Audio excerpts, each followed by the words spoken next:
Akkam jirtan hordoftoota keenya haala yeroo Oromiyaaf biyya irratti jechuudha keessummoota qabannee dhiyaanne irraa mari'achuudhaaf keessummoonni keenya irraas ogeessa seeraa kan ta'an Nageessaa Oddoo Duubee fi akkasumattis Daani'el Bariisoo Areeriiti hanga xumuraatti nu faana turaa kan jennu ogeessota istiidiyoo maraa dabalachuudhaan qophicha qopheessuun kan isin dhiyeessuun Akaal Baqqalaatii turtii gaarii.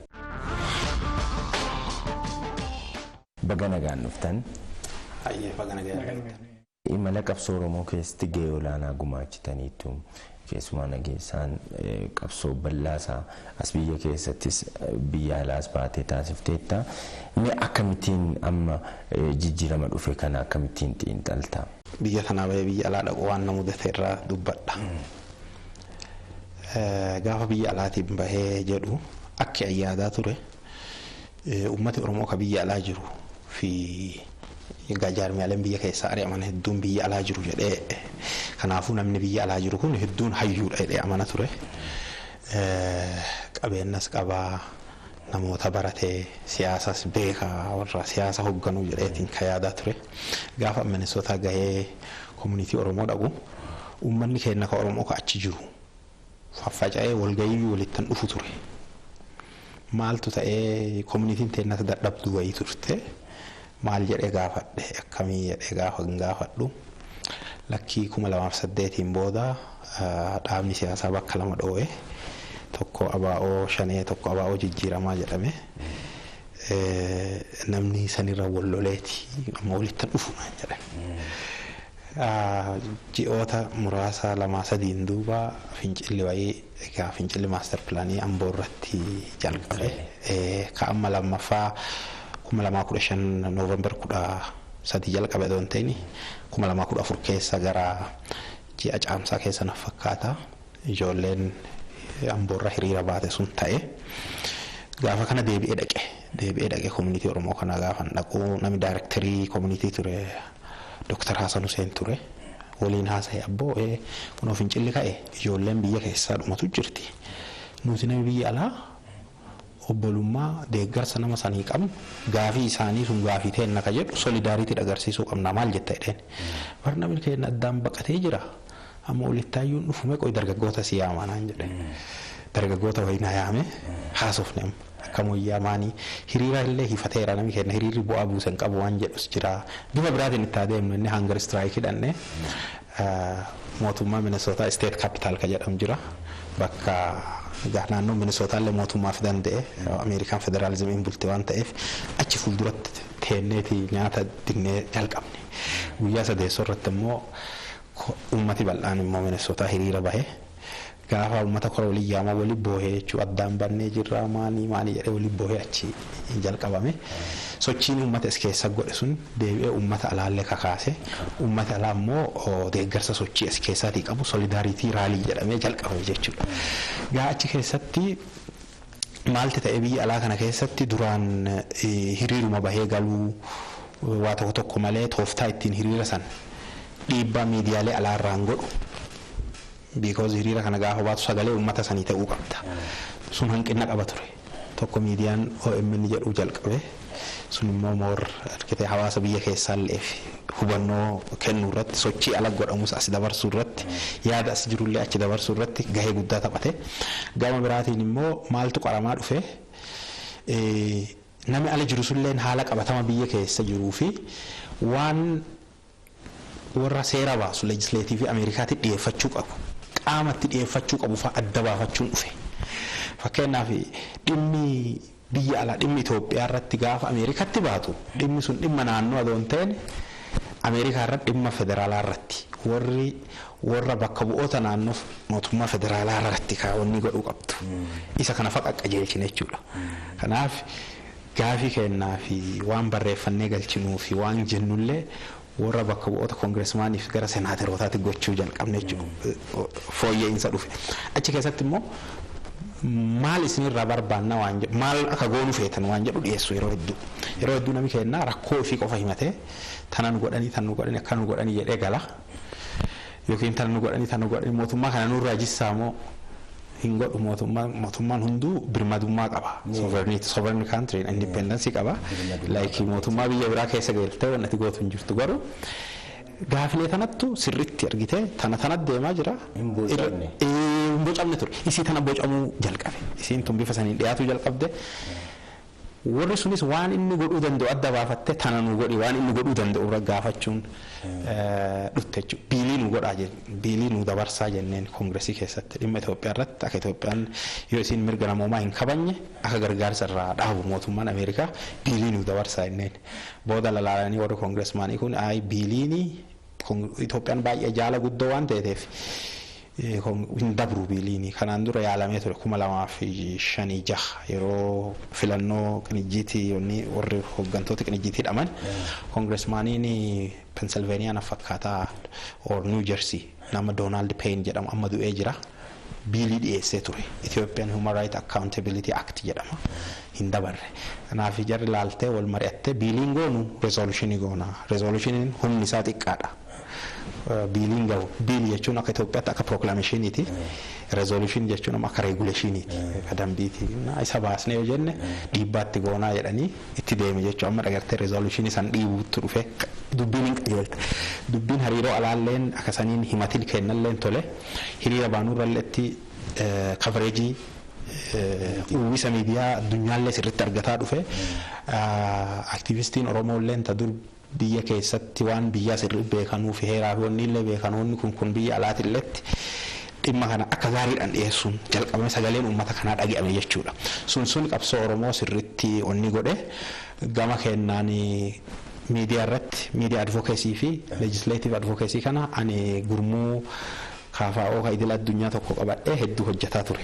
San irratti dhiibbaa guddaa godhaa turre qaamonni biraalleen akkuma san godhaa turanii wanni qajeelamaan seetare. Qabsoo Oromoo bara dheeraa keessatti waan dadhabde tokkotu ture. Waa lama irratti qabsoo Oromoo laafina guddaa qabdi turte. Tokko hawaasa addunyaa amansiisuurra dhiibbaa laaftuu turte qabsoon Oromoo. Yoo yaadattu teete baruma qara Oromoon cabee weerarame san gaafa Itoophiyaan ammayyaa gaafa ijaaramtu warri cinu cabsee fi warri mo'ate waan hariiroo addunyaa qabuuf qawweellee argate deeggarsallee argate nu hariiroo addunyaan qabnu turre kanatti fooyya'e jechuudha taakka lammeessoo hariiroo biyyoota yookaan saboota ollaa kennaa waliin qabnu jaarmiyaan Oromoo kamuu wiini godheen beeku saba ifii keessatti wal dorgoma malee saba biraa fudhatama argate saboota ollaa kenna irratti tokkolleen hin turre sadarkaa yaadaatitti warri waan sayyaalee jira jaarmiyaa Oromoo keessa garuu yaada bira darbee warra biraa hammatee ofii qabee waan hawaasa kana hunda gammachiisee waliif fidaa hin goone ture kun qabsoo Oromoo dhiibee qeerroo wareegamatti kaffale san gaafa sochiin asii ka'anii bahirdaad dhaqanii waan san godhan Itoophiyaa jechuu araada jedhaniitti ammallee saba biraa qabachuuf akka murannoo qaban waliin jiraachuu akka fedhan maaliif addunyaa irratti akka ilaalamaa ture sochiin Oromoo kun sochii fottoqiisaati sochii biyya san onni godhuuti jedhamee ilaalama addunyaa irra fakkeenyaaf sabi kurdi akkasi biyya 3-4 keessa jiraata Iraaq keessa jiraata achiin Iraanis keessa jiraata achiin Tarkii keessa jiraata Kardiin amma ta Iraaqi sunu fottoquu feeti ture addunyaan dhoggite eega referendum iyyuu godhaniin duuba achumatti vice president biyya Iraaqi akka ta'anuu fi maani akka ta'an godhanii achumatti dhorkanii achi jiraatti sochii Oromoo kunis akka itti ilaalamu ture akka sochii fottoquu yookaan biyya kana onni bilisummaa independence gara birmadummaa leen walabummaa gara jedhamu jechuu gara independence sochii akkasiiti ka jedhu shakkiin guddaan jira isa kana gaafas kun hoggansi amma tiim lammaatiin ture sun isa kana cabse jechuudha. Ka biyya keessa kana cabse hariiroo biyya alaa gaafa kana cabsu hariiroon biyya alaalleen tolte jechuudha. Gara kanatti argitee abdachuu jalqaban. Dantaa warri alaa biyya kana keessaa qabu guddaan tokko nagaa naannoo kanaatiif jecha biyya kana barbaadan humna waraanaa biyyi tun qabdu itti fayyadamuu fedhan teessumni si'iitii fi maaliin kun biyyoonni hedduun asii jeeqama waan ta'aniif biyya tana akka tasgabboottee waliin turtu fedhan malee akka caccabduun fedhan. Isii kanarratti bifa kanaan saba biraa qabachuudhaan argitee dhaabummaan biyya keessa ture kun kana mo'ate jechuudha. Waan dhaabbileen jaarmiyaaleen Oromoo bara dheeraa turten godhin ta'ee teennaan wareegama qeerrootiin dabalata kanattu argitee shift of power uume. Ilaalcha addunyaallee kana jijjiire waan nu dur himataa turree fi maal jedhaa turre kan hunduu ka jijjiiruu danda'e kana namni hedduu wanni kun waan galteef natti fakkaatu. Eega kun jijjiirameen duuba amma addeerra geenne kana geewuu dandeenye jechuudha. Inni keessumaa injifannoo dhufellee akkamittiin akka ilaaltes achiin kaasuu dandeessa gara boodaan meedaan yaatee akkamittiin ilaalta? Bareeda. Waan hiyyuun qabdu nama hiyyoomeen beeka. Waan garbummaan qabdu nama garboomeen beeka. Jijjiirama amma dhufe kanallee nama rakkoo san dabarse beeka. Jijjiirama kana gariin bilisummaa jedhaa, gariin jijjiirama jedhaa. Warra bilisummaa ta'eef jira, warra jijjiirama ta'eef jira, warri immoo bilisummaa kanaanuu bilisummaa jechuu dhiisee jijjiirama jedhu jira. Jijjiirama kana dhufe immoo otoo karaa kiyyaan dhufe adoo anaan ta'ee raate ammoo jijjiiramas gaariidha jechuurra jijjiirama dhufe kana duuba deebisee gana uummata akka bilisoometti carraa gaarii harkatti argate kana carraa argate kana ganaa duuba deebisee uummata garbummaan naqee qabsoo deebisee ganaa ofii jijjiirama ka fiduuf yaaluullee jira jechuudha. Yaada kanaa argaa jechuudha Oromoo jidduutti jechuudha. Kanaafuu jijjiirami dhufeera. Gareen kun bilisummaallee haa jedhu, gareen kun jijjiiramallee haa jedhu, jijjiiramni nu bilisummaadha. Nama bilisoomeen jijjiirama jechuudha. Haala duraan turerra gara waan haaraatti jijjiirama jechuudha. Egaa kan du'atti murteessan galeera. Kan alaabaan isaa dhiisi halluun alaabaa saniyyuu biyya kana keessa yakkaan nama ijjeessamaa ture galeera. Amma dhaabi Oromoo ta'ee wanti Oromoon maqaa himatu kamuu ka biyya alaatti hafeen jiru hunduu guuramee galeera. Garuu waan adda addaa fidee galee malee. Yoo biyya alaa baa'u dhugumatti namni biyya alaati biyya keessa biyya alaa dhaqee mirqaanaa tokko qaba. Akka nama dhiyeenya amantaa fudhate warri mammaasa afaan Amaaraa tokko Addis Ammaanyi ka Phaaphaasii Belxaal jedhan. Namni dhiyeenyatti amane Phaaphaasii caalaa akka jedhan sani. Namni dhiyeenyatti jechuudha yeroo qabsoo yeroo Oromoon rakkoo keessa jiru garbummaa jala jiru san namni biyya alaa bahe dhiyeenya haaren akka kiyyaa akka keetii akka nageessaa kun fayyadhaan warra dura achi ture boksii adda addaa qopheeffatee ture. Boksii adda addaa waliree jechuudha. Hiriyaan garaa waliin beekne malkaa buute hunda wal kakachiistii jedhama ammaas. Wal kakachiisanii jechuudha wal ijibbaatanii garaa walirraa kutatanii boksii adda addaa keessa naqaneeran. Ati yoo biyya alaa deemtu boksii kana argitu Oromoodha jettee qabsoodha jettee maqaa mirqaanteetuma deemta. Kanas yoo kana bira dhatte kun wanni biraati. Garee santi galuufi. Nama akka carataa kana irratti wal saaman yoo ati biyya alaa baate. Garee Oromoo kun nama saama. Si saamanii akka garasaa galtuu kun garee akkanaan beektuuti namni si asitti himu jiru. Kanas argee ati immoo waanuma qabsoon tun finiintuu fi qabsoo tanaa oofuudha waan kana gootaa. Garuu duuba irratti waan na gaddisiisaa tokko argee Oromoonni qabsoo dhiisee waliin qabsaa ture biyya alaatti. Qabsoo dhiisee waliin qabsaa ture walirra duuluu. Feesbuukiin kun adoon dhufin duratti paaltokii waan jedhamu ture. Paaltokiin kunis yeroo sanii gara xumuramaa jiras. Feesbuukiin kun dhufaa jira. Paaltokii kana walirra duulan abboo maqaa jijjiiradhuuti. Eebelu kana naan jedhe naa arrabsi naa rukuti aarsi walta bilbilanii jechuudha daboo wal yaaman Oromoon daboo walta yaama jechuudha wal cabsu jechuun waan wayyaaneetu namni maqaa kaasu hin jiru waan qabsoo biyya naatu namni maqaa kaasu hin jiru biyya alaatti jechuudha most probably irra jireenya jechuudha mostly walirra duulaa turanii kun baay'ee na gaddisiisa jechuudha waan achitti argee ammoo qabsoonni biyya keessa karaa qeerrootiin karaa barattootaatiin karaa adda addaatiin taatee namooti biyya alaa kunillee keessattuu namoonni baratan dhaloonni qubee kun jechuudha. Silaa kan nama akeeku beekta maanguddoo qabsoo keessa turan. Isaan haa galatoomanuu garuu nullee qabsoo tana lafaan fuune. Isaanumarraa dhaalle. Isaallee karaatti fakkaataniin qabsoo asiin ganii garuu walitti mufatanii dhaaba siyaasaatiin maaliidhaan nami gandaan maaniidhaan afooshaa ta'ee biyya alaa ture sun silaa akka isaaniitiin jijjiirame kunneen dhufu jechuudha. Ammoo galanni rabbi haa ga'uuti hayyoonni jechuudha biyya alaalleen keessattuu dargaggoonni karaa istiraatejii tooftaa bocanii jechuudha. Qabsoo karaa nagayaa karaa sochii uummataa warraaqsa uummataa kanaan qabsoon finiinte nutillee karaa adda addaatiin karaa miidiyaatiin keessattuu karaa OMN ani achi keessatti gumaacha buuse qaba. Dhuunfaa kiyyallee waan beeku jechuudha. Waan beeku dhuunfaa kiyyallee biloogii adda addaa barreessuudhaan ogummaa qabuun kaartuunii garagaraa hojjechuudhaan waan garagaraa waan beekuun uummata kakkaasuudhaan karaa feesbuukis karaa miidiyaas kaan waliin kaan dhuunfaan ogummaa qabnu kanaani qabsoon jijjiiramni dhufe kunuu kan nama dhuunfaa yookiin kan dhaaba tokkootiin miti nam hundi itti hirmaata walitti daameeti hamma ijoollee loon tisituu kaasee ijoollee loon tisitullee bari yeroo konkolaataa argitu daawwan wayyaaneetti viidiyoon nu ergamaa ture jechuudha. Kanaafuu keessattuu dhalattoonni qubee kun hayyoonni kun akkuma amma nageessaan jedhe internaashinaali addunyaa wal qabsiisanii ollaa wal qabsiisanii ati namni siyaasa yoo hojjettu siyaasa yoo ooftu ollaarraa ka'uu qabda ollaan kee nagaan ta'e yoo ollaa kee wajjin nagaan godhatin ati nagaa qabachuun hin danda'amu.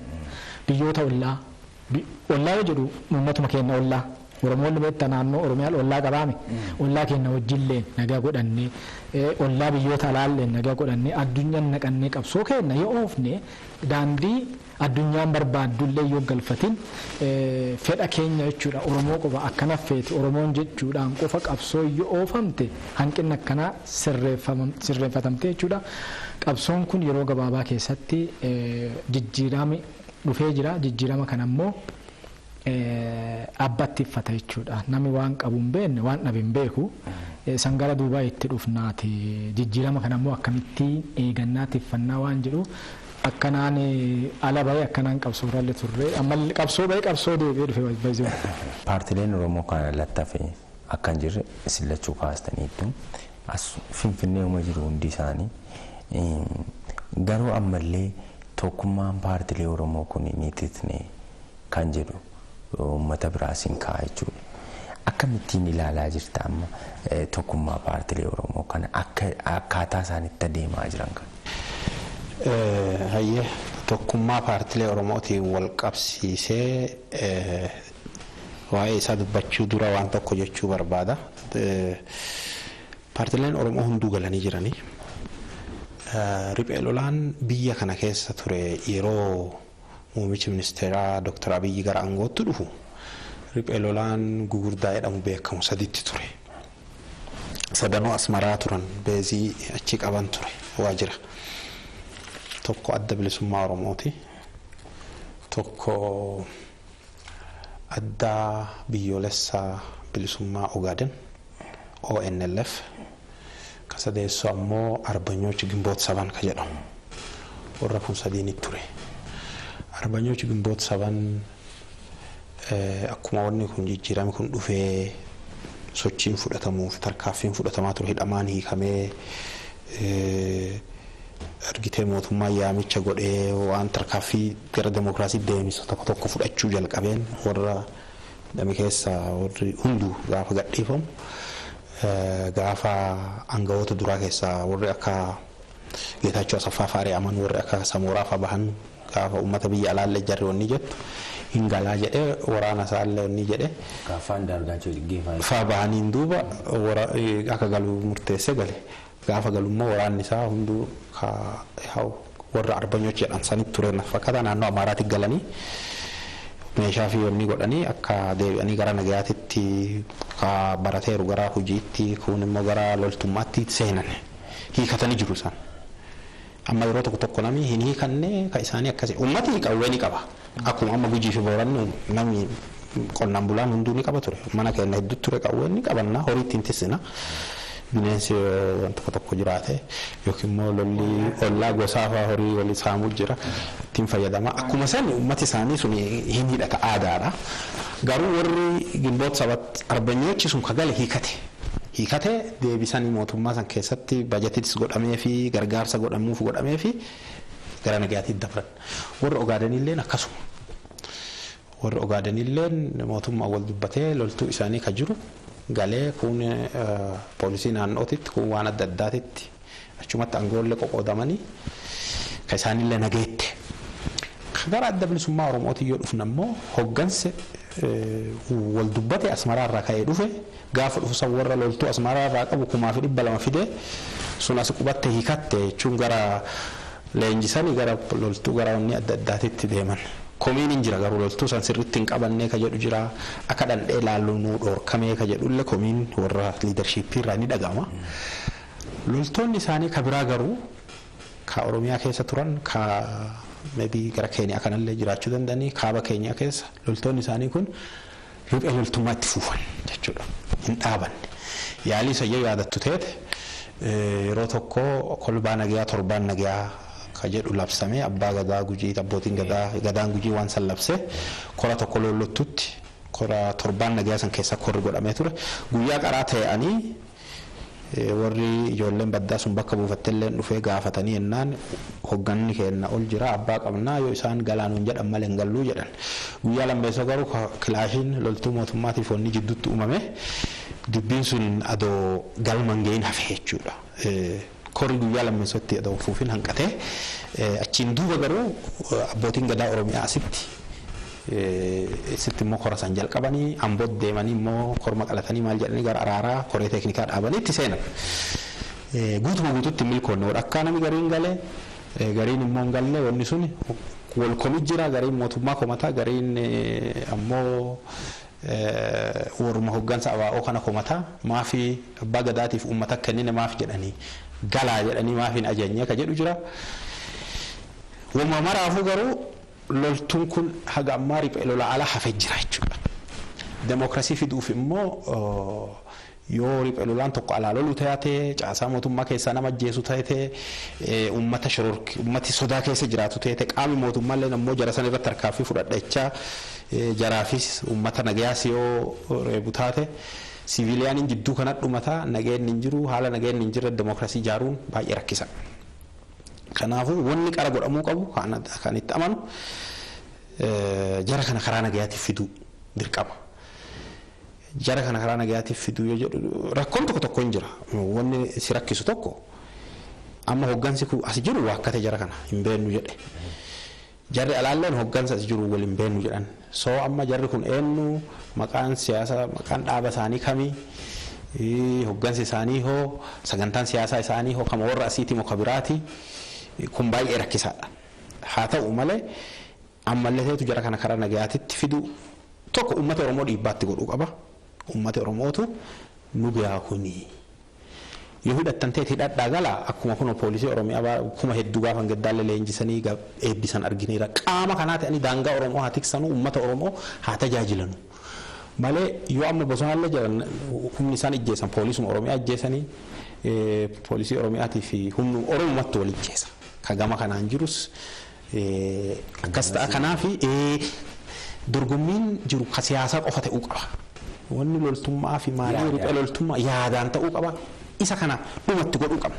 Kanaaf immoo uummata Oromoolleen jaarmiyaaleen siyaasaalleen mootummaalleen waan kana dursa kennuu qaba.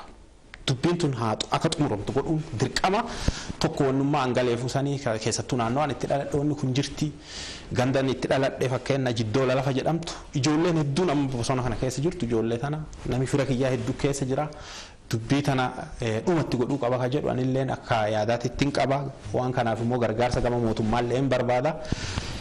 Gama sanilleen hojii especially hojii specifically naannoo sanit jiru san irratti hojjechuu yaada kiyya tokko waan kana irratti uummata Oromoolleen qawwee dhaadhessuu qawwee jechuun nun baastu warri uummati naannoo riphee loltummaan tun jirtu argee jira miidhaasi guyyuma kaleessaa fi kalee dheengaddayyuu nama ajjeefamee jira fakkeenyaaf itti gaafatamaan damee nagayaa nama iyyaa moluu jedhamu ajjeefame namni nagayaa nama uummati jaallatu tokko qaama riphee lolaa kanaan ajjeefame. Ummatiin saamamaa, ummatiin dararamaa kanaaf ummati rakkoo hamaa keessa jira mirga namoomaallee eeguu fi baay'ee rakkisa mootummaalleen sababa qaba pirootekistii qaba kun nagaa namatti ajjeefamaa jira kanaaf isa kana baasuuf nama hidhan jedhaa nama qulqulleessuuf jedhamu rakkoo baay'ee kanaaf gama cufaanuu ummati kennalleen qawwee jechuun isa kanarra nu haa gargaaru gama tokkummaa jaarmiyaalee Oromootii yoo dhumnee jenna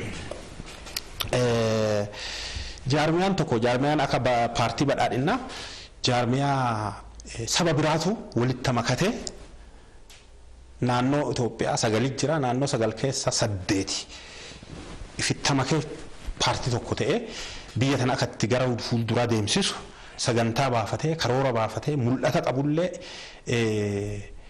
maal jedhanii wanni siyaasa sirna siyaasaa sooshaalizimii kan ta'in ka ammoo gara kapitaalizimii gura jallate san abiyyoota demokraasii diigee ihaadigi san diigee sirna siyaasaa ideoloojii ifi danda'e tokko qabatee gabbahee jira. Falaasama ifi danda'e tokko. Amma fakkeenyaaf wayyaaneen gara sooshaalizimii gula jallatti gara komunizimii gula jallatti. Sobdee warra lixaa fakkeessuudhaaf ifi dibdee kapitaalizimii fakkeessiti malee waan hedduu mootummatti to'ata. Diinagdee mootummatti irra caalaa akka to'atu gootii. Ilaalchi isa keessaalleen ilaalcha komunizimiiti. Komunizimiin maal jedha? Ilaalchi siyaasa isii the dictatorship of proletariat. Proletariat jechuun hojjetaa jechuudha. Warri waan san qara boce biyyoota isaan keessa turan keessatti hojjetaan adda addaa jechuudha. Employees harka 80 ta'u ummata biyyattii keessa. Kanaafu paartiin hojjetaa tokko yoo dhaabate isattu biyya bulchuu qaba yeroo kamuu abbaa irree ta'e bulchuu mirga qabaa jedhu. Wayyaaneen sanuma fudhattee biyya kana qonnaan bulaan persentii 80 nuti immoo jaarmiyaa qonnaan bulaa giddugala godhateera kana godhatee kanaafu nuti haga feene bulchuu dandeenya bulchuu qabna warri biraa immoo farra nagayaati farra demokraasiiti maali jette mirga bulchuu nu qofa qabaa jetteeti sigalee ilaalcha qonnaan bulaa giddugaleessa godhate nu'uu jette isin siyaasis diinagdeen isis gara komunizimii guraan jira isa kana diigee akka jirutti bittinsee gama especially gabayaalle gara gabayaa bilisaa godhuun ilaalcha siyaasaa ka duraanii ka demokraasii warraaqsaa sallee diigee saboota biyya kanaa walitti qabee ilaalcha fi tokko godhateetti itti deemaa jira jechuudha. Falaasama wayii godhatee jira. Falaasama maddamari jedhuun. Paartilee mormituutiitti gara paartilee mormituutti yoo deebin ammoo keessattuu teennata Oromoo yoo ilaallee jennu garaagarummaa ilaalchaa agas maran qabanu biyya Itoophiyaa bulchina jedhaa jiru. Biyya Itoophiyaa bulchina jedhan falaasama isaanii gara komunizimii jiramoo gara kapitaalizimii jiramoo falaasama diinagdee maal fakkaata falaasama siyaasaa hin beeknu. Ummata himanii jiran isinillee gaafatu qabdan haga amma falaasami yoo kaamu warri mootummaa godhu qeeqan malee falaasami kenna kana waan jedhani gabbanii himan sagantaan siyaasaa hin jira fakkeenyaaf sagantaa siyaasaa kaafaa waanattu yeroo dhaabni lamaan paartii biyyoolessa koongireesii biyyoolessa Oromootiif warraaqsa demokraasii federaalistii waliin makamu anattu jette lama ta'anii hojjanne obbo Baqqalee Nagaa waliin almost anumatti wanni godhee kennee jechuudha sanuma idiitti goggodhamee ta'e malee akka sagantaatitti sagantaa wanniitii garaagarummaan qabu wanni meejor jedhamu wanni ijoo jedhamu waan sadii demokraasii daneessa ta'e multi party system mirkaneessuudha demokraasii dhugaa mirkaneessuudha afaan Oromoo afaan federaalaa tolchuudha waan kana sadiin ammoo ardhaa badhaadhinillee isaanuma godhuu qaba jedha. Paartileen biraalleen tajiran tanuma godhuu qaban jedha. Galmi maali? Galmi siyaasa kamiitu keessattuu akka biyya teennallee biyya tamittuu galmi siyaasa kamiitu uummata nagaa buusu peace uummata humnoomsu siyaasaanillee waan adda addaatiin political peace power and prosperity badhaadhina biyyaa fi diinagdeen maaliin akka biyyi tokko badhaatu godhu galma kanarratti paartileen hundinuu irra walii galan hundinuu Itoophiyaa keessan nagaa mirkaneessine Itoophiyaa tana saba Itoophiyaa kun akka humnoomu akka kabajamu mirgisaa kabajame waan hundaan akka kabajamu gara biraatiin diinagdeen akka badhaadhu waan kana mirkaneessinaadha sanirra wal loliin jiru keessa gad buutee akka Oromoon waan Oromoo hin finne jedhanullee paartileen kamuu garaagarummaa guddaa hin qabanu warri tokko paartilee biyyittii ka saba adda addaatu tokko godhee adoo deemu ka saba tokko keessaa ba'an ammoo tokko ta'uu dadhabanii jiran. Tokko ta'anii hoggansa tokko jalatti maqaa tokko godhatanii sagantaalee tokko godhatanii gabbahuu dadhabanii kun bara dheeraa takka gaaddisa jedhanii yookiin gaaddisi diigame jedhamii yookiin maal jedhama haala kanarra jira. Garaagarummaa isaan jira gidduu jiru anattu caalaa aangoo qabatuu qaba yookaan anattu caalaa barcuma argatuu qaba yoo taate malee garaagarummaa ilaalcha takka illee hin argine yoo jiraate immoo miidiyaa baanii haa himanii takka illee hin jiru hanqina kana jira yoo biyya bulchina jedhan taate yoo mootummaa ta'uu feena qeeqa callaa deemuu adoon ta'in tokko ta'anii cimanii gabbahanii akka biyya bulchuu danda'an haa agarsiisanii. Ce'umsi kun gaafa qeerroo waggaa 4-5 qabsaa'ee itti dhiigee fide sababa jaarmiyaaleen siyaasaa ciccimoon mormituun ciccimoon wal yaamanii roodmaappii jijjiirama lafa ta'uu waan dadhabaniif shifting paaworii ihaadiguma keessatti akka ta'u wanni godhameef addunyaalleen wanni san deeggartee gooteef gaafa Hayilemaariyaam gadhiisuuf wanni kun ta'eef kana because roodmaappii nama gaffidee bifa kanaan biyyi kun ce'uu qabdi ka jedhu dhiyeessuu dadhaban.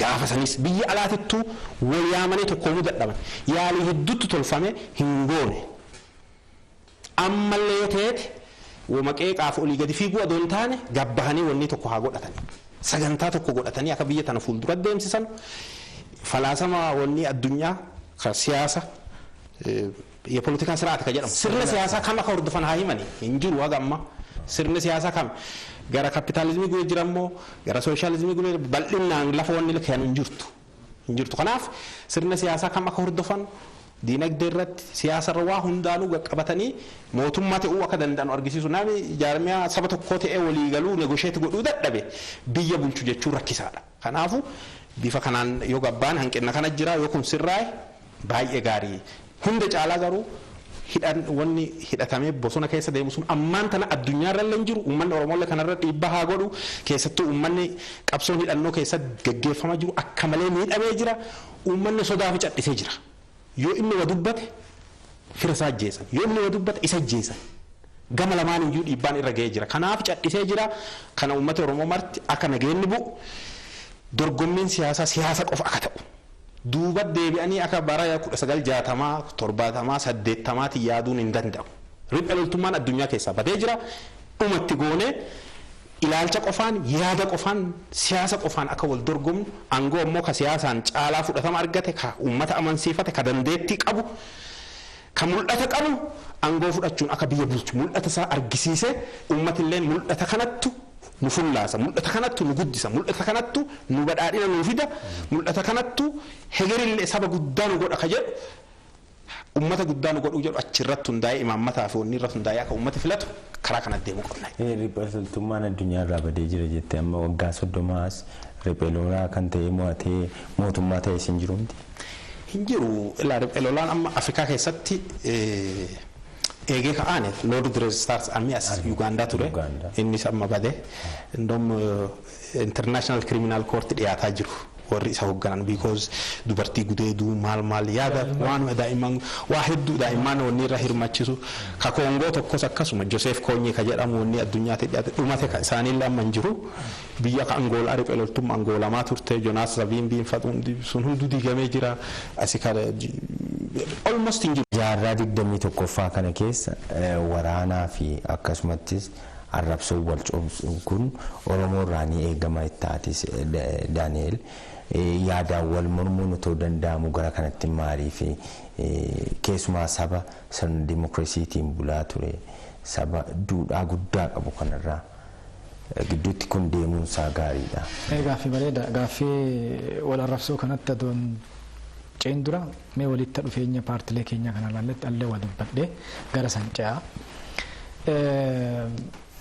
Paartilee keenya wal dhabdee yookiin walitti dhufeenya paartilee keenya jidduu jiru wanni qabee danqee taa'e wal dhibdee dhuunfaa hooggantoota dhaabaa yookiin paartilee siyaasaa Oromoo jidduu jiru. Namni kun waliin qabsaa ture akkuma dura dubbadhee malkaa hedduu wal kakachiiseera. Namni walii amanne muka waliin yaabuudha. Jarri kun walii amanan. Jarri kun walii amanan. Uummata Oromootiif siyaasa Oromoo jidduu wal dhabin jiru. Hooggantoota siyaasa Oromoo jidduu wal dhaban jira. Maalirraa maddame sun? Ofittummaarraa madda, of jaalachuurraa madda, of mo'achuu dhabuurraa madda. An yoo hooggane malee garee walirra ijaaru namni kun akkaataan aangoo walirraa fuudhaniiyyuu duratti nageessaan dubbataa ture. Gaafa ce'umsii fi qaama ce'umsaatii fi shanee jedhanii adda ba'an gaafa Galaasaa fi Daawudii fa'aa aangoo walirraa fuudhanuu iftoomin hin turre. Gareen wal qoodaniiti waraanaayyuu waraana adda bilisummaa Oromootu kibba keessatti waraana wal afaan deeffatee wal fixeera. Deeggaraa Daawudii fi deeggaraa Galaasaa ta'anii kun haqa jiru. Madaan gaafsanii walitti hin fayyine Galaasaa fi Daawudii Oromoo waliif fidee araarsuu qaba. Kamaalee fi Daawudii Oromoo waliif dhufee araarsuu qaba.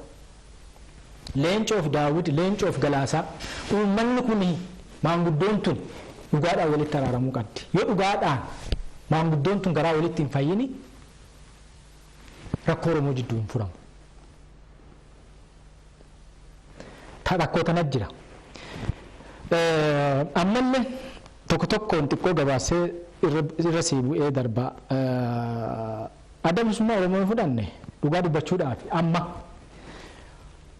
qaamni baddaa jirulleen maqaan beeknu qaama baddaa jiru jarri wal waakkanne jedhan ifii immoo sagalee ta'uuf warrumti kun karaa nagaa Finfinnee kana jedhani warra bosonaatiif yoo iyyanee sagalee ta'aniif hin dhageenya warri wal waakkanne jedhan amma miidiyaalle isinillee qaama hidhatee baddaa jiru jettan qaama hidhatee baddaa jiru BBC akkasii gabaasa VOA akkasii gabaasa qaama hidhatee baddaa jiru eenyuun qaama hidhatee baddaa jiru kun maqaan qabu abbaan qabu eenyuun miidiyaan keenyallee kama ta'uu kan waan kana investigate godhee dibeeti godhee ishee adda baane marroo fi Daawud walitti hin fidanii dibeetiin godhan maaf walitti dhiisu kunuu shira jechuudha kunuu hanqinna jechuudha uummata Oromoo irratti roorroo itti dheeressu jechuudha waan gabaabduu asirratti wanni jedhu adda bilisummaa Oromoo abaa'oo jechuudha waan waraanaa kana yoo adda baaseen kaayini bineensa gowwaa boolla tokkotti 9 waraana ni jedhan waan bara 1991tti deebi'aa jira dhaabni kun jechuudha. Rakkoon karaa dhaaba kanaatiin Oromoo dhuftu tanaan durallee anillee hojiirraan kaari'ani jireenya koo walakkaasaa kan itti dhabe kan silaa baradhee hojjedhee akka namaatti dorgomaa ka ta'u kan baqadhee biyyaa bahe sababa adda bilisummaa Oromootiif. Har'allee sababa dhaaba kanaa jechuudha. Dhaaba hunda tokko itti deemaa jira kanaaf jalqabe jechuudha. Sababa dhaaba kanaa ammallee balaa hedduutti ammaayyuu balaa hedduu Oromoo jira keessattuu lixa Wallaggaatii fi kibba Booranaa Gujii keessatti. Warri bosona jiran sunis maqaan beeknu ana baa'oo isaanii hin jedhu abaa'oon kun karaa nagaatiin qabsoonnee boordii filannoo irraa kaardii fudhataneeranii eeyyama fudhataneeranii karaa nagaatiin qabsoofneedhanii ammoo yeroo isaan sagalee warra bosonaa sanii ta'an nageenya yeroo isaan adda baane jedhan nageenya ammoo yeroo harka lafa jalaatiin immoo warri walumaan jiranii walumaa hojjetaa jiranii ragaa jira jedhu dhageenya jechuudha. Shirri kun yoo uummata Oromootiin yaadan taate shirri kun dhaabatuu qaba jechuudha. Akka taphataa kubbaa miilaa daqiiqaa 90 taphatee gareen tiimiin 11 jechuudha. Daqiiqaa 5 hafe taphataan jijjiiramaan goolii galche namni daqiiqaa 40 taphatee dafqee dadhabe no ana kan baay'ee taphate ana atattamin daqiiqaa 5 keessa jijjiirama galtee dhuftee galchitaa gooliin kun laakkaamu jedhee achi keessa akka mormii dhiyeessuu jiraate tiimiin kun gaarii miti. Amma Oromoo gidduu waan akkana jira jechuudha. Ana waggaa hedduu laffa'ee karaa kiyyaayyoon ta'e jijjiiramni kiyyoon dhufin hin ta'u jedhee waan mormii jiruuf fakkaata jechuudha. Kanaafuu kunillee sirraa'uu qaba jechuudha. Kan badhaadhinnaa yoo xiqqeessee kaase dhugumatti siyaa kana yoo oofte ati siyaasa addunyaa galfattee nagaa biyyaatti galfattee fakkeenya Itoophiyaa kana ijaaruu irratti fudhante. Itoophiyaa kana ijaaruufi dura ani Oromoon jiraachuuf Itoophiyaa kana gartee gaafa Itoophiyaan tun diigamte kufte Oromoon rakkufte.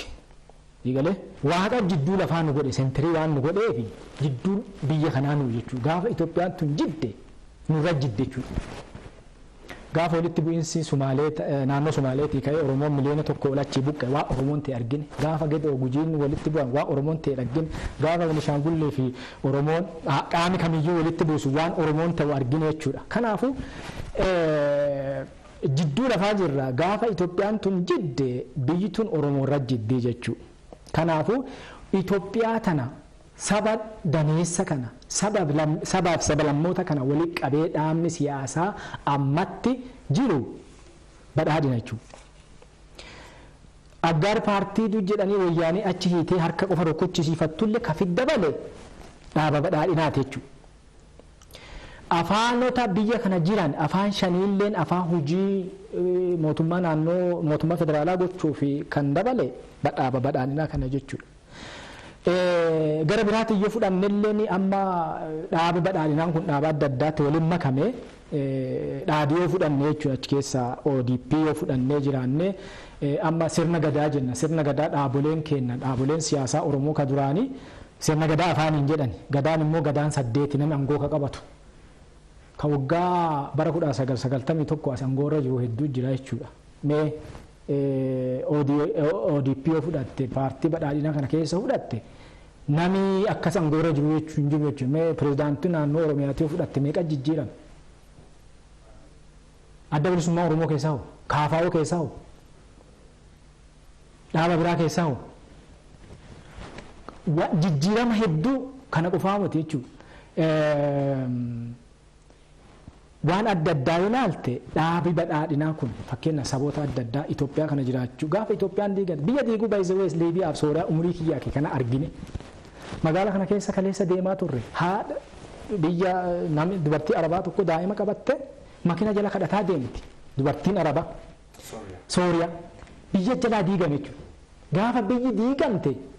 gaafa biyyi diigamte bu'aa biyyi diigamtu silaa nuti Liibiyaa fi Sooriyaa farraa arguu dandeenya Yemen farraa arguu dandeenya jechuudha.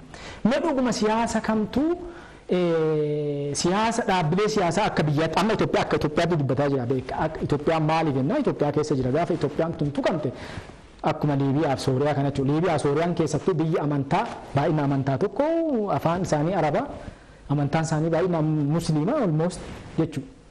Biyyi kanaatu diigamtee balaa uummata sarara ga'e dhaqqanne Itoophiyaan biyya saba daneessaa sabaaf sablammoota 80 olii ka afaan adda addaa keessa jiraatu saboota kana walitti qabnee siyaasa nagaya qabeessa siyaasa saboota hedduu walitti fidu siyaasa nagaya buusu eenyu oofaa jirame ka jedhullee laaluuni ani badhaadhina keessa dhaggaa jira jechuudha. Jijjiiramni kun dhufee dhaabbilee Oromoo akka jiran biyya alaatii galanii Finfinnee kanatti adoosaa asitti aanee Finfinnee wal eeganuu jechuudha. Alagaan akka mana simbira mataa isaanii irratti akka mana simbira mataa isaanii irratti hojjete jechuudha. Qabxii galmeeffate jechuudha.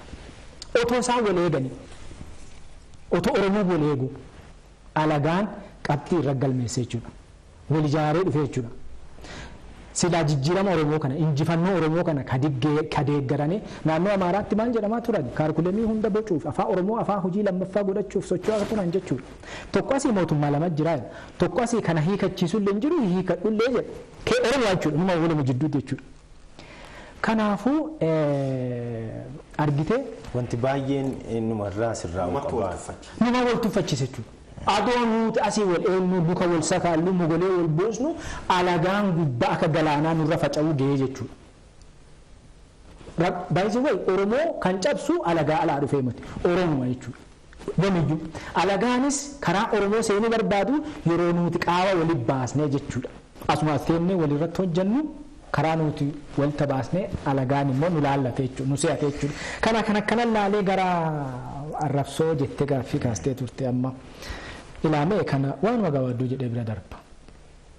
Oromoon safuu qaba. Aadaa qaballee. Keessattuu gara Booranaa Gujii kanatti namni wal komii walirraa qabatullee nama guddaa geeffata nama himata gaaddisaa wal geeffata abboosi kajeelee dubbii sirraa qabaa sii komadhee maan komiin keetii jedhan. Namni dubbii wal falma malee namni wal arrabsu. Wal arrabsoon tuni aadaa Oromootii miti. Eenyummaa namaarraa duuluu kana waama dhaaba Oromoo keessaa asi bahe. Nama yaada isaanii fudhachuu dide itti duulamuu dhaabbii ajjeesuu dhaabni biraa saboonni biraa hoogganan baasan naman baasan laafaa fi jabaa godhamee dhiyeessan kennammoo jabaa isaallee itti duulleeti kaaraakterii isaa ajjeefnee jechuudha fudhatamanni qabu maanummaa isaa ajjeefnee balleessina jechuudha of keessaa baasna jechuudha.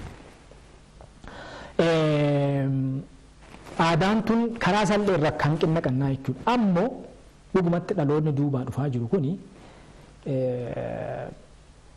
safuu wanni jedhamu eessa gorte Oromoo aadaa Oromoo tana namni kun amantaa qabatee amantaa hin jabeeffanne Oromummaa qabatee Oromummaa hin jabeeffanne baratee barumsa hin jabeeffanne ijoolleen beektaa ijoolleen xixiqqoo maan seeti beektaa abbaa isaanii qofatti janna seeti abbaa isaanii qofa hayyuu se'a abbaa ijoolleen xixiqqoo abbuma isaanii qofa janna abbuma isaanii qofa beeka abbuma isaanii qofa pirezidaantii abbuma isaanii qofa piraayim ministeerii abbuma isaanii qofatti waaqaa balbala beeka jechuudha ijoolleen xixiqqoo kana beekti jechuudha.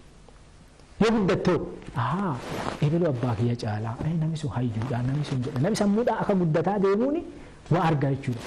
Warroonni arrabsoorra bobba'ee namni deeggaruu alatti bakka namni kun baduu qabaa du'uu qabaa yoo nama sarraa gorte ati gantuu hattuun kun ijoollee xixiqqoo beekta abbaa isaanii malee beekaan hin jiru hayyuun hin jiru janni hin jiru. Bakka karaan tokkichi qe'ee waaqaa geessu ka beeku abbaa isaanii qofa. Akka ijoollee xixiqqoo namni kun sammuu isaa xiqqaadha. Nama kan akkamii guddinnaadha amma warri kun waan kanallee qabatee warri nama arrabsu kanallee deeggartoota qabatee pireezidaantii gariin beekaatuma guruppii nama 5,000 nama 6,000 qabu fa'aa bobbaasee ofii bilxii ta'e miidiyaarraa haasa. Karaa sooshaal miidiyaa kana nama jaaree miindaallee baasee ka bobbaafate been jira. Arrabsoo kana akka gooliitti ka beekaa oofu jira jechuudha. Kunillee dhaabatuu qaba jechuudha. Walitti himuun barbaachisaadha jechuudha. Guddisa baddee guddatti baddii jedha Oromoo yoo mammaa. Guddisa baddee guddatti baddiidha. Kanaafuu warroonni nama arrabsan kun tokkoffaa yaada isaanii tuffatanii nama dhiisuudha. Tuffatanii dhiisu maaliif akka daa'immaanis hin jedhe san. Yaada yaadaan falmuu malee nama falmuu nama badii cabii jechuun waan hin taane tokkoffaan kun aadaa teennallee aadaaf safuun teenna teedi keennallee jabeeffamuu qaba kan akkasiin ilaalaa ammoo dhaaboleen siyaasaa walli gugurdaa hooggantoonni dhaabolee siyaasaa illee haadha laaliin tala fuudhii jedhani dhiyeenya kana akkaataa isaan gabbanii dhaabota biraas ta'e namoota biraa itti arrabsaa turanillee sirrii miti gartee namni silaa fakkeenya namaa ta'e namni fakkeenya namaa ta'u waan gaariin fakkeenya ta'a namni borbuyya bulcha jettu uummata hooggana jettu waan gaariin namaa taata malee arrabsuma sooshaal miidiyaa san irratti ijoolleen xixiqqoon siin jedhu san barte akkasanitti godhaa jiran ol baanee miidiyaadhaan arrabsoo san yoo itti fufane karaarraa maqneerraa karatti haa deebinu safuu Oromoo haa eeggannu dura Oromoodhaaf gadaa faarsinu tana tokko kana keessa sirna gadaa keessa safuun waan tokko hooggantoonni siyaasaallee safuu Oromooti bakka haa kennanii Oromoo bakka haa kennanii jedha. Mee waan wal arrabsoo kanaa fi akkasumattis wal cabsuu kana irratti waan jettuu fi gara tokkummaatti akka dhufamuuf maaltu ta'u qaba jettamu gara fumaa. Ilaani wanta akka waan jedhanu jira gizee seera barannu. The rule and the exception jedhamu kaayiroo hedduu ta'uu fi bifa addaatiin waan ta'u jira. Assumption ati fudhattu jira. Oromoon akka sabaatitti akka kiyyatti saba balcha jechuun saba qulqulluu saba shiran qabne saba aadaan isaallee aadaa gaarii ta'e jechuudha. An Oromoon balchaa jedha. Balchoomi kun immoo uumamaa aadaa ta'e na keessa jira. Sabi balchaan kun aadaan akka amma wal balaaleffachuu maqaa wal xureessuu kuni bakka biraatii fudhanne malee aadaa ta'ennaa mooti. Kuni maybe warruma ollaa keennaa fa'arraa wanni akkanaan jijjirti hin argina. Maqaa wal balleessuu wal caaluuf jecha kijibaan dharaan maqaa badaa wal dibanii wal bira dabruu fi shira siyaasaa tokko wanni akkanaa bara sabii kenna hedduu akka jaarmiyaa siyaasaatti hin jaararamini warri biraa walirra godhaa ture. Hirmaannaa siyaasa keessaarraa warra biraarra warri sun yeroo hedduu aangoo olaanaa waan qabuu fi achirraa waan fudhanne na fakkaata. Pedagogy of a president warri cunqurfame yeroo hedduu moodelii kan inni godhatu warra isa cunqurse jedhama. Kanaafuu aadaa warra nu cunqursee san akka waan gaariitti waan fudhanne na fakkaata malee wanni tun aadaa ta'e naamuti. Amma isiifirraa lafa ka'uu qabna.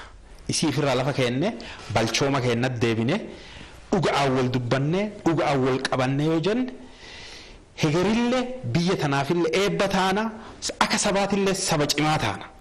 Yoo ammoo shiraan deemnu taate shira walirra godhaa deemnu taate shiri keenna kun hin beekamu nuti shira goonu san akka beekumsaatiitii fi akka wal caaliisaatii yoo laalle gaafa gaabbinu dhufa jechuudha. gaafa gaabbinu dhufa kanaafi akka sabaatitti aadaa teennaa fi duudhaa keenna balchooma keenna dur qabnu san duuba deebine isa laalle isarra deebi'u qabna namni komii qabu wal komataa wal himataa gaaddisaan si gayadhaa waan sirraan jaalatin qaba jedhee yookiin gaaddisaan nagayadhu maanna kajeelte jedhee wal himatee achiin duuba dhugaa walii kenna yoo wal amanuu dhugaa walii kennuu dadhabe namaan si gayadha jedhaniiti nama biraatti affeeran qara abbuma himatanii abbuma irraa quuqaman santi himatanii wal dubbatanii ammoo yoo wal haasa'ii walitti galuu dadhabee walii galuu dadhabanii nama sadeessoo nama dhibiitti affeeran akkuma proosijeraa looni Oromoo akkasi aadaa Oromoo keessatti akka aadaa naannoo nutti dhalanneeti qara kajeellaa yoo qabaatte namuma kajeelte san dhattee dubbicha abboo si kajeelee maafi na kajeelte tana na goote tanaaf si kajeele lakki hin goone yoo godhelle tanaaf godhee yookiin walitti wal amansiisan walii galan yoo walii galuu dadhaban namaan geetani yoo achi dadhaban immoo korataniiti akkasi deemti malee dubbiin Oromoon shiraan yookaan immoo duuba wal deebi'ee maqaa wal balleessee waan akkasii hin qabu waan san gowwoomina seene wanni gowwoomina seenee fi warra nu caala jennee nu yaannu warra sirna nu bulchaa turettu waan gaarii nu qabnu nuus waan kanaan isaan caalla ammoo nuti teenna dansaa san lakkinne akkuma ummati keenya yeroo garii aanan gurguratee shayii bitatu aananti caalaa beeknu waan cufaanu akkuma san aadaa teenna balchitti aadaa teenna gaarii lakkinne ta biraa dhanne san amma ofirraa gadhiinyee teenna qulqullutti itti deebinu yoo qulqullutti teenna deebin ifillee saba cimaa teene saba jabaa teene biyya tanaafu eebba teena gara deebi'u qabnaa jedhaan gama kiyyatti wanni guddoon ta'uu qabu sanii waan amma waraana amma ala jiru kanallee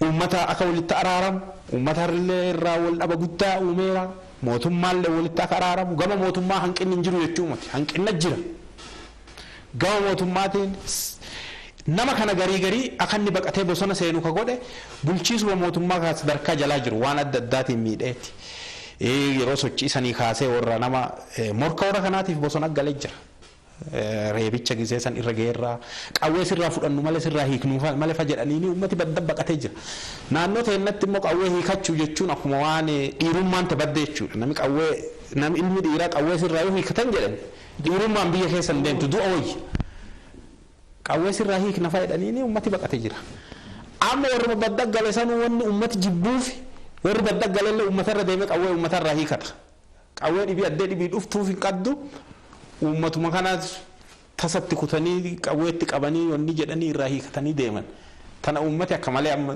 hundi ummataan wal dhabsiisee jira qawwee tana ummati kuni lola daangaati ka'aa waan adda addaatti jira waan kanaaf bitatee deemmataani sunilleen ummataan wal dhabdee jirti qaami mootummaa ka sadarkaa gadii jiru sadarkaa hedduu ummati mufiitti qaba qaami kun nurraa jijjiiramee jiru jijjiirama kana akkamiin amannaa jedha ummati gama kana mootummaan sirreessuu qaba nu sirreeffama jiruuf gargaarii isaa fi fadhuuf jechuun ummata keenya karaa maraanuu ummata keenya tajaajiluuf qara ummati keenya nagaa argachuu qaba nagaa aanee gara demokraasii tarkaanfachuu qaba yoo dhugaa wal dubbata wanni kun waan kaso waan salpha waan nama dhibaatii muti garuu dhugaa walii dhufuu wayya yoo dhugaa walii dhufanii waggaa shan warra amma jiru yoo bulche ukatti aan warkaanti irraa fuudha akkasii walirraa fuudhaa deeman jechuudha fedhii ummataarra hundaawanii maal jedhanii fuudhaa deeman ammoo yoo morka walis seenan wanni dubbii teenna balleesse morka dhugaa yoo dubbanne warri siyaasa Oromoo kun maafi araaramne seetati gaafa dur wal dhabansani duula walirra duulchisanii jiran nama walirra bobbaasanii ebelu akkana maqaa balleessaa jedhanii walirra bobbaasanii maqaa balleessine ololaan daaraa goone siyaasa keessaa baanya jedhanii biyya alaati akkasii walit duulanii jiran wal madeessanii jiran ummati biyyaa kanan beeku araaramaa tokko ta'aa jedha nama personal levelitti waan niitiisaa waan dhuunfaasaatiin arrabsanii maal godhanii wal dhabe kun madaa tana qabaa madaantu walittan fayyitu tanaafu siyaasa keenya as keessaa haa baanyu ammallee maanti jira amaluma dur baratan sanii yoo namni tokko yaada isaarraa adda ta'e waay birrii mootummaa nyaatee waay akkas godhanii fi ati nagaa jaalatte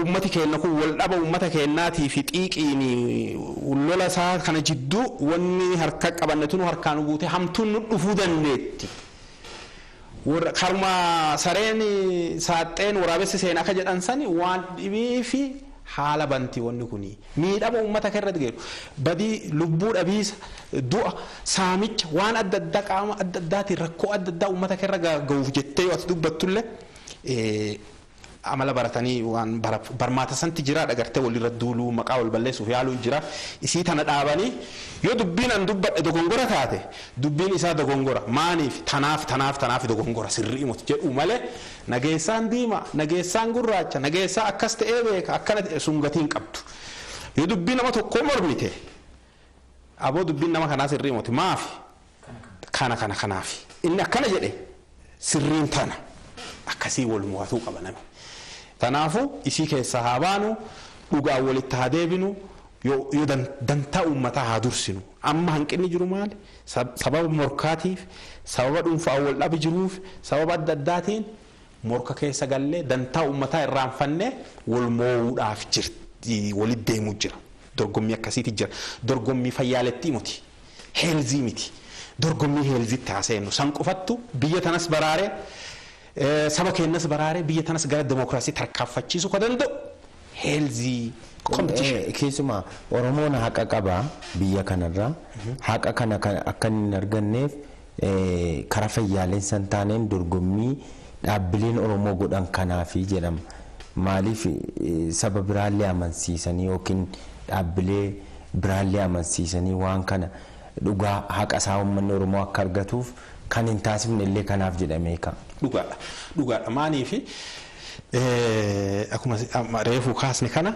dorgommiin fayyaa hin qabne kun kan morki keessa jiru kun gara waan biraa si geessa qaami wal dorgomu kun hunduu gaafa morka keessa seene wal balleessa siyaasa biyya kanaa wanni balleessa yeroo adda addaatitti dorgommii akkasitti ammas yoo gara morkii biraatti deemame biyyaafis balaa guddaadha saba keenyaafis balaa guddaadha ammas gara walitti gaaffii xumuraatu kaasaa keessumaa filannootti deemamaa jira coomsi kun akka milkaa'ummoo kan dhugoomuu danda'u yoo filannoon karaa dimokiraatawaa ta'een geggeeffame hunduu naamusa isaa eeggatee irratti hirmaateedha kanaaf mootummaarraa dhaabbilee morkattootaarraa uummataa fi miidiyaarraa maaltu eegama gama mootummaan haga danda'ametti mirga sabootaa haa kabaju mirga lammiilee haa kabaju mirgooti lammiilee haa kabajamu tanaan wal qabsiisee waan an kaasuu fedhu tokko keessattuu naannoo amma riphee lolaan keessa sosocho'u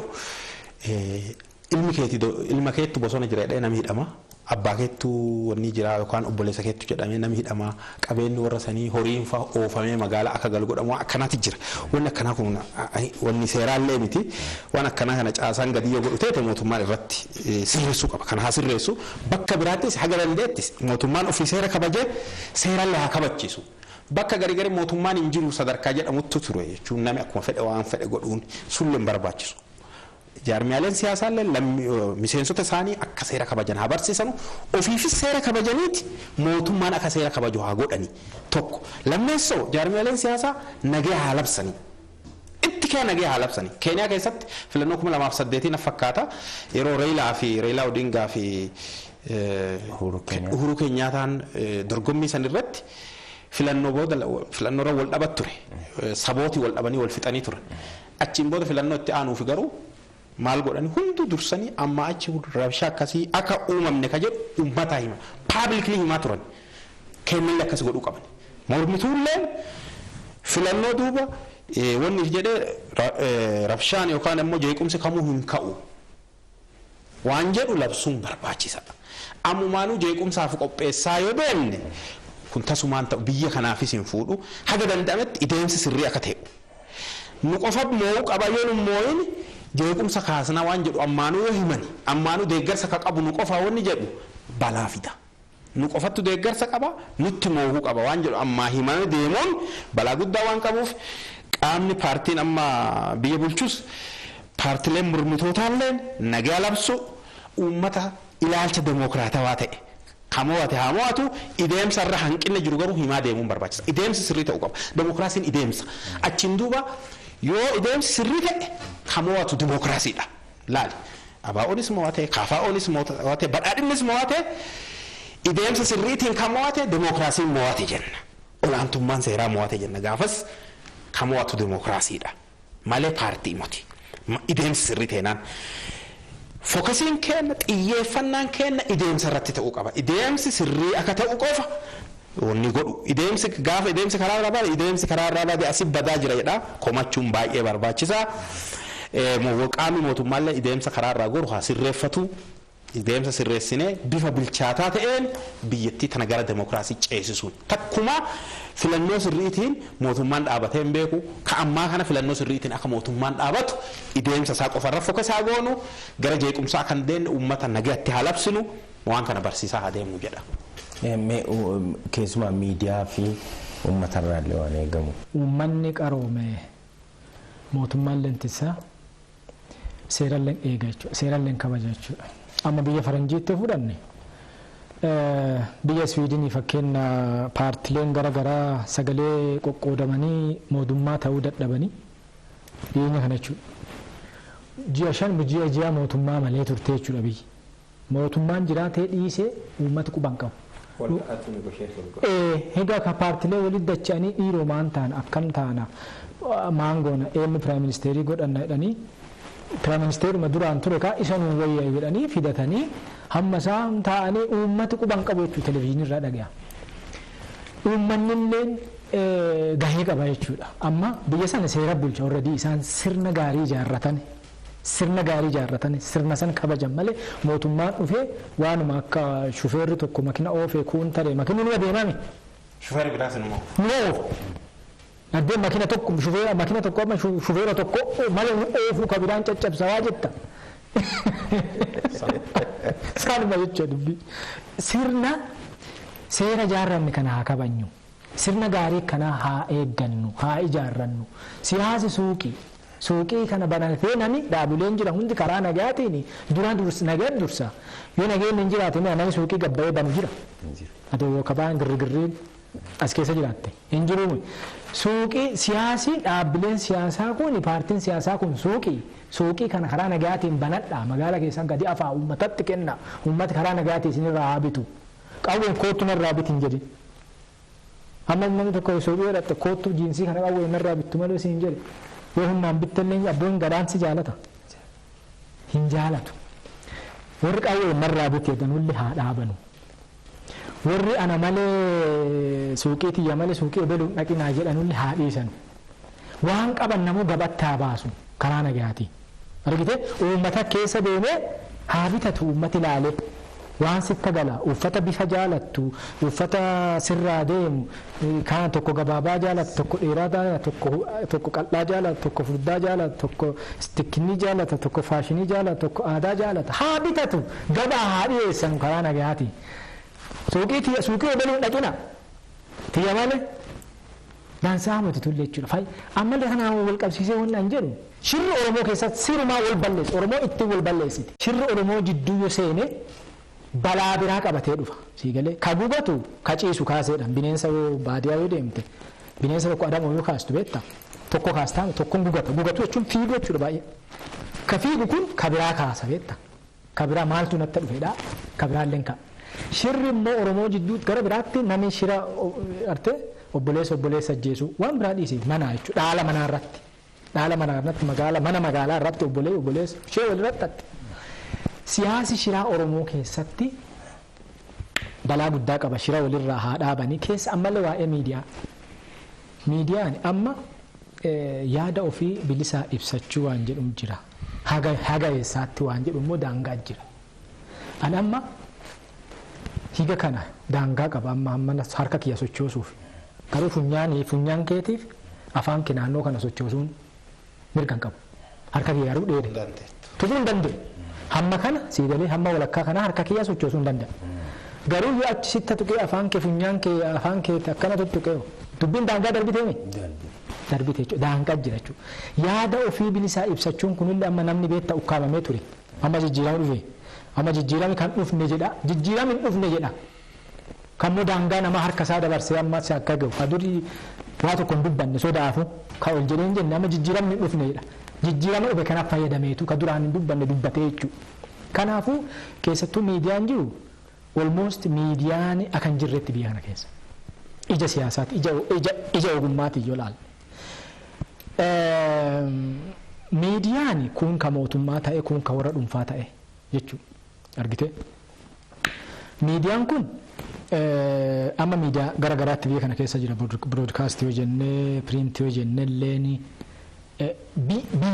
biyyaa fi uummata jiddu galeessaan godhatu miidiyaan siidaa miidiyaan maan godhatu biyya jiddu galeessa godhachuu qaba biyyitu mososso biyyata uummata kana jechuudha miidiyaan keenya garuu biyya kana miidiyaan keenya hin jedhu kana jechuu kiyyaa muti amma akka biyyaatti dubbataa jira akka Itoophiyaatti miidiyaan Itoophiyaa tokko waan saba tokko qofa dubbata saba tokko dantaa gurmuu dantaa siyaasaa dantaa gurmuusaa dantaa sabasaa saba tokko waan biyya kana keessa akka biyyaatti qabu saba biraa diineffatee saba kaanii dubbata ati gaafuma saba tokko diineffatte si karaa sirriirra hin jirtu jechuudha miidiyaan loo taate I think mootummaalleen mootummaan miidiyaa kana jechuudha daangaatti kennuu hammam deema akkuma harka kiyyaa seen jedhe kan hammam gabaasa miidiyaan yoo itti fayyadamne baay'ee biyya ijaara yoo itti fayyadama wallaalle garuu biyya diiga. Nu amma ce'umsa keessa jirra.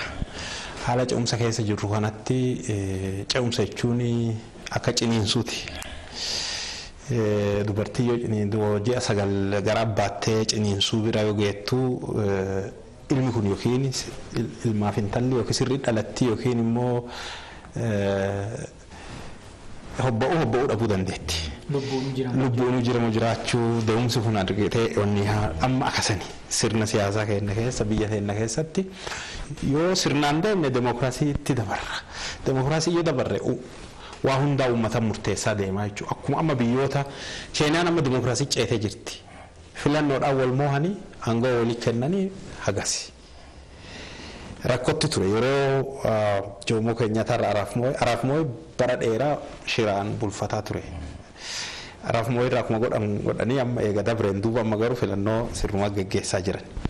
Biyyoonni biraallee hedduudha. Biyyooti akka Gaanaa fallee inni taran amma demokiraasii ta'anii jiran. Biyyoonni akka South Africa akkasi.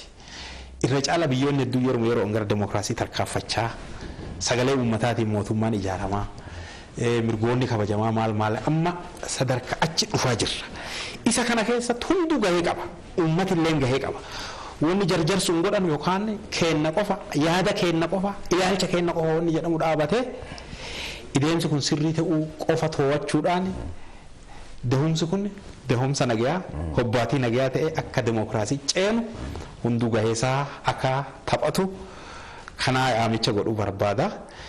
Kanarratti hundi keenya waan dandeenyuun gama dandeenyuun akka gumaachinu hawaasa biyya kanaa marti kana akka goonu waamicha ulfaadhaa keessummoonni keenya guddaa galatooma egaatiin hordoftoota keenyaa qophii keenya irraaf qabanneetiin dhiyaannee kanumaan xumurreetiin jira turtii gaarii qophiilee keenyaaf hambiroo waliin.